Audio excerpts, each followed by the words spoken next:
Na kutoka idhaa ya Kiswahili ya Radio China Kimataifa, hii ni Nuru ya Mashariki tuliokuandalia.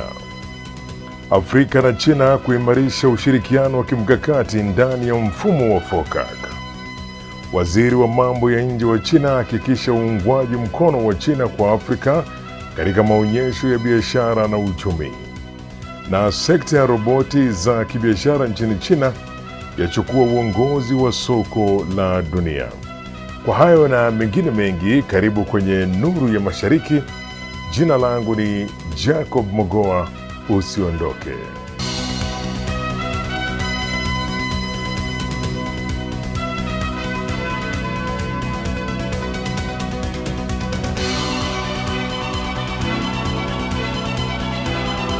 Mkutano wa mawaziri wa uratibu wa utekelezaji wa maazimio ya jukwaa la ushirikiano kati ya China na Afrika FOCAC umefanyika mjini Changsha, China. Ukiadhimisha miaka 25 tangu kuanzishwa kwa FOCAC, viongozi wa China na Afrika wametoa wito wa kuimarisha ushirikiano wa kimkakati na kuendeleza utekelezaji wa maamuzi ya kikao cha Beijing ili kujenga jamii ya pamoja ya China na Afrika kwa vizazi vijavyo. Hamis Darwish anaripoti zaidi. Rais wa China Xi Jinping na Rais wa Jamhuri ya Kongo Denis Sassou Nguesso walituma barua za pongezi kwa mkutano huo kwa nyakati tofauti. Katika barua yake, Rais Xi Jinping alitoa pongezi za dhati kwa kufanyika kwa mkutano huo kuanzia Jumanne hadi Alhamisi. Xi alieleza matumaini yake kuwa pande zote mbili zitaendelea kutekeleza kwa utulivu matokeo ya mkutano wa Beijing wa FOCAC uliofanyika Septemba mwaka jana, kupanga kwa makini maendeleo ya baadaye ya FOCAC na kushirikiana kujenga jumuiya ya kudumu ya China na Afrika yenye mustakabali wa pamoja kwa zama mpya, kwa lengo la kuchangia katika ujenzi wa jumuiya ya kimataifa yenye hatima ya pamoja kwa wanadamu wote. Rais Sassou Nguesso, akitambua kwa mkutano huu wa mawaziri wa waratibu unafanyika wakati FOCAC inatimiza miaka 25 tangu kuanzishwa kwake, alisema kuwa ushirikiano wa kimkakati na wa vitendo kati ya Afrika na China umezaa matunda mengi tangu mkutano wa Beijing wa FOCAC. Waziri wa mambo ya nje wa China Wang Yi, ambaye pia ni mjumbe wa ofisi ya kisiasa ya kamati kuu ya chama cha kikomunisti cha China, alihudhuria hafla ya ufunguzi na kusoma barua ya pongezi kutoka kwa Rais Xi. China na Afrika lazima zisimame kwa mshikamano na kutegemea nguvu zao zenyewe.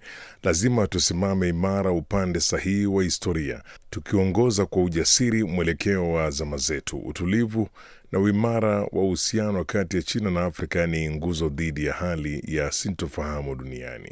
Jean-Claude Gakoso, waziri wa mambo ya nje wa Jamhuri ya Kongo, pia alihutubia kwenye hafla ya ufunguzi. Alisema kuwa miezi 9 baada ya mkutano wa Beijing wa FOCAC, China na Afrika zimekuwa zikitekeleza kwa bidii makubaliano ya pamoja yaliyofikiwa na viongozi pamoja na hatua 10 za ushirikiano ambazo tayari zimeleta maendeleo mapya ya kutia moyo. Natoa wito wa kuharakisha utekelezaji wa hatua 10 za ushirikiano kwa lengo la kuboresha maisha ya watu wa Afrika na kuendeleza ujenzi wa jumuiya ya China na Afrika yenye mustakabali wa pamoja. Kwingineko ni kuwa waziri wa mambo ya nje wa China Bwana Wang Yi amesema China itaendelea kusimama kidete na Afrika, ikitoa msaada thabiti kwa juhudi za bara hilo kujiendeleza na kuwa rafiki wa kweli na ndugu wa dhati katika safari ya maendeleo bila kujali mazingira ya kimataifa yanavyobadilika. Nilifuatilia taarifa hiyo na kukuandalia ripoti ifuatayo. Wang, ambaye pia ni mjumbe wa ofisi ya kisiasa ya kamati kuu ya chama cha kikomunisti cha China, aliyesema haya wakati wa ufunguzi wa maonyesho ya 4 ya uchumi na biashara kati ya China na Afrika yanayofanyika katika jiji la Changsha, mkoa wa Hunan, katikati mwa China. Alieleza kuwa maonyesho haya yatafungua fursa zaidi kwa ushirikiano kati ya China na Afrika na kutoa matokeo halisi ya maendeleo. Wang alisema kuwa kufikia maendeleo ya kisasa ni ndoto ya pamoja ya watu zaidi ya bilioni 2.8 kutoka China na Afrika, na ni lengo kuu la kuunda jamii yenye hatima ya pamoja kati ya pande hizo mbili. Aidha, aliahidi kuwa China itaendelea kushirikiana na mataifa ya Afrika kubadilisha uzoefu wa utawala bora na kuimarisha ulinganifu wa mikakati ya maendeleo ili kuharakisha utekelezaji wa hatua 10 za ushirikiano kwa ajili ya kisasa. China pia itazidisha ufunguaji wa soko lake kwa bidhaa za Afrika kwa kusaini mikataba zaidi ya kiuchumi. Wang alisisitiza kuwa China itaongeza ushirikiano wa vitendo kusaidia viwanda vya Afrika na mageuzi ya kidijitali kwa maendeleo ya pamoja. Wageni mashuhuri waliohudhuria ufunguzi huo ni pamoja na Waziri Mkuu wa Uganda Robina Nabanja, Makamu wa Rais wa Liberia Jeremiah Psam-Kwong na Waziri Mkuu wa Kenya anayeshughulikia masuala ya nje na diaspora Musalia Mudavadi. Takriban kampuni 1400 kutoka China na Afrika pamoja na washiriki zaidi ya 30,000 wanahudhuria maonyesho hayo ya siku 4 yenye kauli mbiu China na Afrika pamoja kuelekea maendeleo ya kisasa. Thamani ya miradi ya ushirikiano iliyokubaliwa awali inazidi dola bilioni 11 za Kimarekani. Waonyeshaji kutoka Afrika walisema maonyesho hayo ni jukwaa muhimu la kuonyesha bidhaa zao za kipekee na wana matumaini makubwa kuhusu mafanikio. The products I brought from South Africa are the exotic, beautiful colors that we create. You know, there's over 13 different brands that have come from the continent to showcase their beauty here at Africa Reimagined. So beautiful color, beautiful shapes. The kind of collaboration I'd love to reach at this expo is for Chinese and African people to work together. Wakati wa maonyesho hayo, shughuli 30 za kiuchumi na biashara zitafanyika kuzunguka hatua 10 za ushirikiano kati ya China na Afrika, zikihusisha mada mbalimbali kama vile ushirikiano wa minyororo ya viwanda, tiba za jadi, biashara ya utamaduni, ubunifu wa vijana na ujasiriamali. Zaidi ya hayo, matukio 6 maalum yatafanyika ikiwemo jukwaa la uchumi binafsi kati ya China na Afrika pamoja na wiki ya filamu ya China na Afrika. Na makampuni ya roboti nchini China yanaendelea kupanua ushawishi wake kote duniani, huku roboti za huduma zilizotengenezwa China zikitumika kimataifa katika utoaji wa chakula, utengenezaji wa bidhaa, sekta ya afya na nyumba mahiri. Tom Njala anatueleza zaidi. China inaongoza katika soko la kimataifa la roboti za kibiashara za huduma, huku kampuni ya Pudu Robotics ikiongoza kwa kushikilia 23% ya soko hilo. Mnamo Jumanne wiki hii, kampuni hiyo ilisherehekea kutengeneza roboti yake ya 1,100 katika kiwanda chake kilichoko mjini Shenzhen, jiji kuu la kiteknolojia kusini mwa China, ambapo roboti huandaliwa kwa ajili ya kusafirishwa nje ya nchi. Roboti ya Pudu yenye umbo la paka inayotoa huduma ya chakula imepenya katika zaidi ya nchi na maeneo 60 na imejijengea wateja wengi nje ya China. For example, this batch of robots are ready to be transported from our finished goods warehouse to customers in Japan and Europe. They're now being shipped to a port in Shanghai. Katika robo ya kwanza ya mwaka huu, maagizo ya kusafirisha bidhaa nje ya nchi yaliongezeka kwa 300% ikilinganishwa na mwaka uliopita. Guo alihusisha ongezeko hili na kasi ya kuboresha bidhaa kulingana na utafiti na maendeleo yanayozingatia mahitaji ya wateja.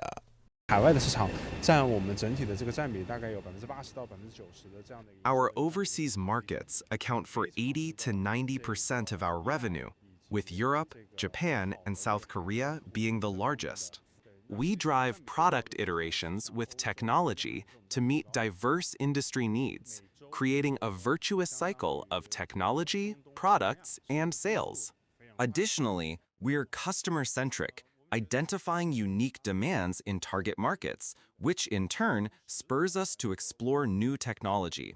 This approach helps us go global quickly and enhances our competitiveness. Maendeleo ya roboti yamechukua kasi. Hivi karibuni, Pudu ilizindua roboti ya huduma yenye mikono ya roboti na kiganja chenye ustadi wa kufanya kazi ngumu kama kubonyeza vitufe vya lifti na kuhudumia chakula mezani. It took 4 years for our first robot to go from design to mass production. Now it takes around 6 months. This progress is due to better technology, improved manufacturing quality, and faster production processes. The localization rate of the upstream supply chain has exceeded 95%, and we now hold over 1,600 patents. Kwa mjibu wa waraka maalum ulioandaliwa na Deloitte China kwa kushirikiana na Pudu Robotics, soko la kimataifa la roboti za huduma linatarajiwa kufikia thamani ya dola bilioni 195 za Marekani kufikia mwaka 2035. Ndege kubwa ya amphibia iliyotengenezwa nchini China AG-600 Kunlong imeanza rasmi uzalishaji wa kiwango kikubwa baada ya kuidhinishwa na mamlaka ya usafiri wa anga. Hatua hii ni ishara ya maendeleo makubwa katika sekta ya utengenezaji wa ndege za kiraia nchini humo. Ripoti ya Ronald Mutie inatueleza zaidi. Ndege hii yenye uwezo wa kutoa majini ya China aina ya AG-600 Kunlong iliyotengenezwa ndani ya nchi sasa imeanza rasmi uzalishaji mkubwa katika mji wa Zhuhai, mkoa wa Guangdong, baada ya kupokea cheti cha uzalishaji kutoka mamlaka ya usafiri wa anga ya China. Cheti cha uzalishaji kinathibitisha kuwa mfumo wa kuhakikisha ubora wa mtengenezaji wa ndege hiyo unakidhi viwango vya usalama wa anga na unaweza kuzalisha ndege kwa mujibu wa michoro na viwango vilivyoidhinishwa.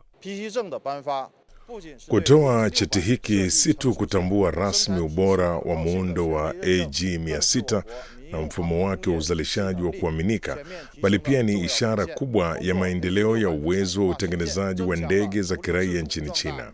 Kupitia mchakato wa kiviwanda wa AG-600, tumeimarisha azma yetu ya kuendeleza sekta ya ndege za kiraia kwa kujitegemea na kutekeleza kwa kasi malengo ya kimkakati ya kitaifa.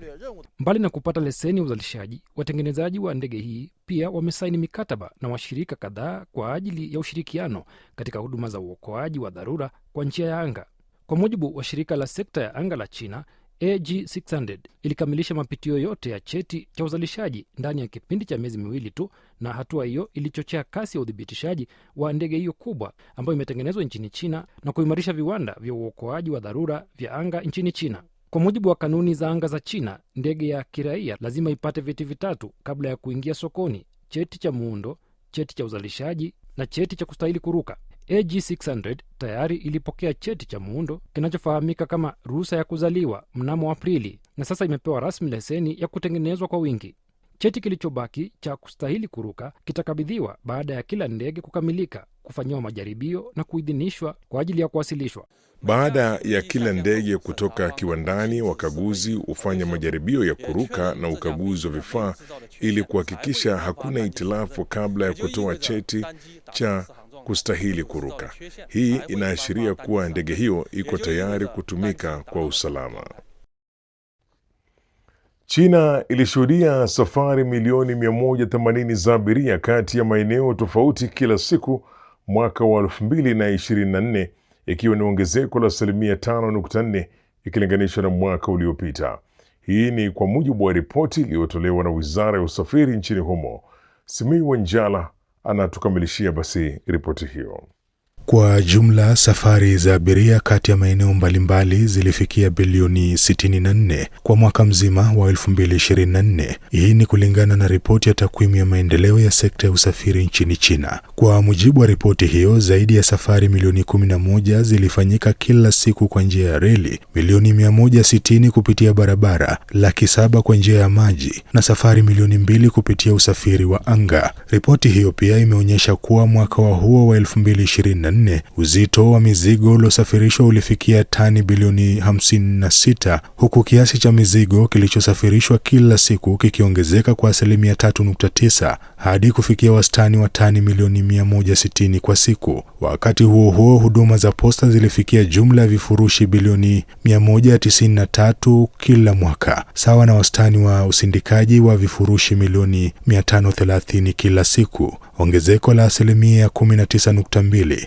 ikilinganishwa na mwaka uliopita. Zaidi ya hayo, huduma ya reli ya mizigo kati ya China na Ulaya ilivuka safari 100,000 kwa mwaka huo, huku safari za treni zinazounganisha bandari na reli kupitia ukanda mpya wa magharibi zikizidi safari 10,000. China pia iliendelea kuhamasisha matumizi ya risiti za kidijitali kwa usafiri wa reli na anga. Katika kuimarisha huduma vijijini, mwaka wa 2024 China ilianzisha takriban njia 6500 maalum za mabasi pamoja na njia 12700 za usafiri wa abiria, mizigo na huduma za posta vijijini. Ripoti hiyo pia ilieleza kuwa sekta ya usafiri wa anga ya kiraia nchini China iliendelea kufanya vizuri kwa kufikia kiwango cha 87.1% ya safari kufanyika kwa wakati mmoja na kudumisha zaidi ya 80% ya ufanisi kwa miaka 7 mfululizo. Kwa kuangalia viwango vya ukuaji, vigezo vikuu vya kiasi cha usafiri kama vile mizigo na safari za abiria kati ya maeneo tofauti vimeendelea kuongezeka kwa 4 hadi 5 sambamba na ukuaji wa uchumi kwa jumla. Wakati wa sikukuu, mahitaji ya usafiri yaliongezeka kwa kasi na usafirishaji wa bidhaa uliendelea kwa mpangilio mzuri. Hii inaonyesha uwezo mkubwa wa matumizi ya usafiri wa aina mbalimbali kwa raia nchini China. Na katika sehemu yetu basi ifahamu China hii leo, kama kawaida, mwenzangu Zakia Pong anatufahamisha jinsi maendeleo ya akili bandia sasa yanasaidia kurahisisha shughuli za kilimo cha pamba katika mkoa wa Hainan kusini mwa China. Hebu tujiunge naye Zakia Pong.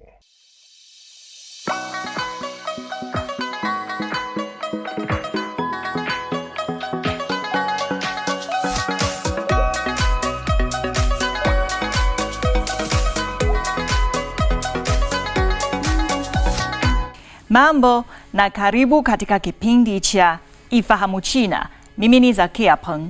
Watafiti kusini mwa China sasa wanafundisha akili bandia kufupisha muda wa kazi ya shambani katika mzunguko wa kilimo cha pamba, ikiwa ni hatua muhimu katika utafiti wa mbegu.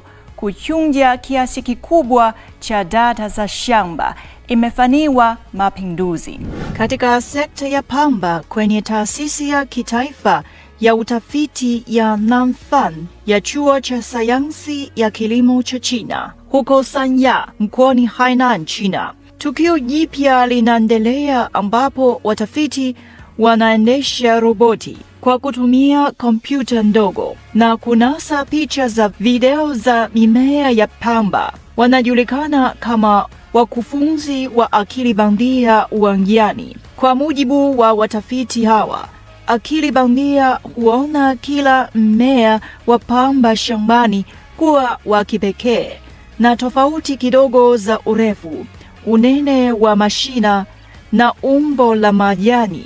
Hatua ya kwanza katika mafunzo ya akili bandia ni kutambua tofauti hizi kupitia upigaji picha na kuendelea kuboresha usahihi wake.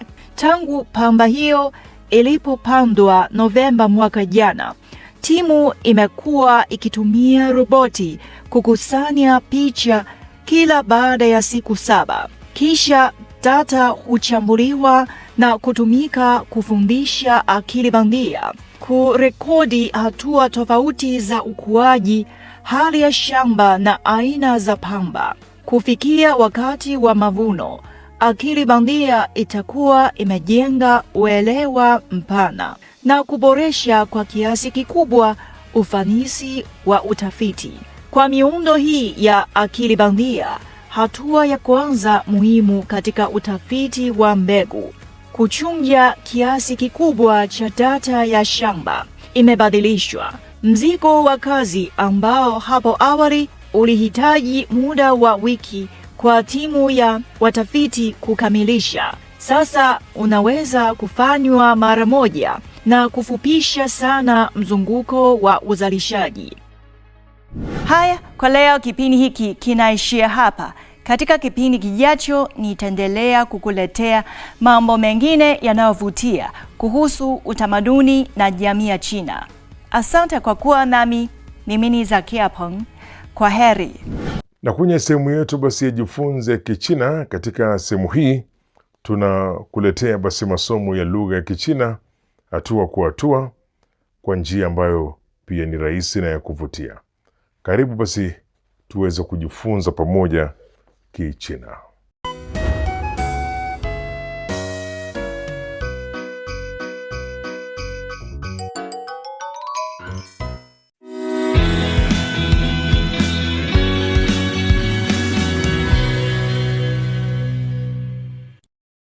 3课，他是谁？ Mambo, karibu katika daraja la Kichina la YCT. Somo la YCT ni mfumo wa mafunzo ya lugha ya Kichina unaowaongoza watoto kujifunza Kichina kwa ufanisi na kuinua kiwango chao cha uelewa wa lugha ya Kichina kwa pande zote. Kwanza, tuanze kwa kuchangamsha akili zetu. Zawadi za Christmas. Wakati wa sikukuu ya Christmas, mama anatayarisha zawadi nyingi. Tafadhali jibu swali kulingana na picha ya mtu kwenye kadi iliyoko kwenye soksi. Utapokea zawadi zote ukijibu kwa usahihi. 他是谁？他是成龙。他是谁？他是姚明。他是哪国人？他是中国人。他是哪国人？他是英国人。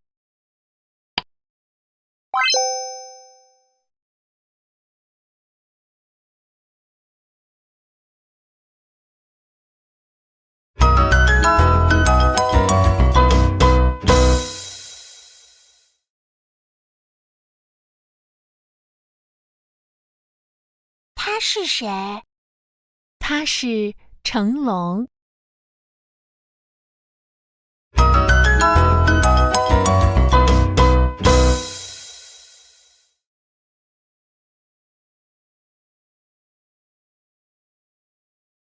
他是谁？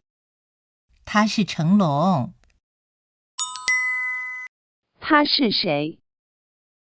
他是成龙。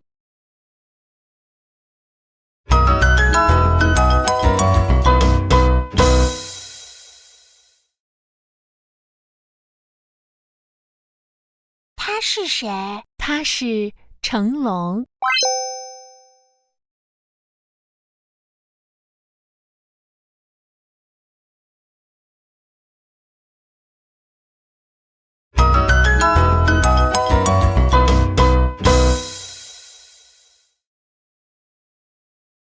成龙是哪国人？中国人。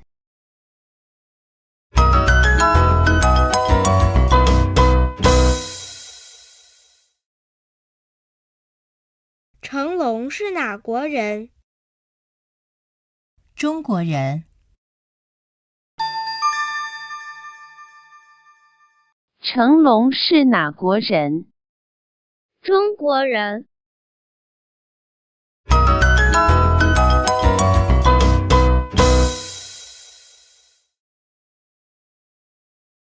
成龙是哪国人？中国人。 Sasa tumemaliza majaribio yetu. Hebu tutazame video hii kuhusu hadithi, kisha tujibu maswali. 他是谁？妈妈，他是谁？他是章子怡。他呢？他是姚明。 他们都是中国人。我认识他，他是迈克尔·杰克逊。他是谁？真漂亮。你好，我是艾玛。你好，你好。 1、2、3，茄子。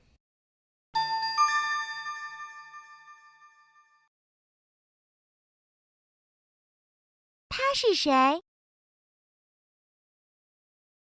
妈妈，他是谁？他是章子怡。他是谁？他是章子怡。他呢？他是姚明。他们都是中国人。他是谁？他是姚明。他是哪国人？他是中国人。我认识他，他是迈克尔·杰克逊。他是谁？他是迈克尔·杰克逊。他是谁？真漂亮。你好，我是艾玛。你好，你好。他是谁？他是艾玛。1、2、3，茄子。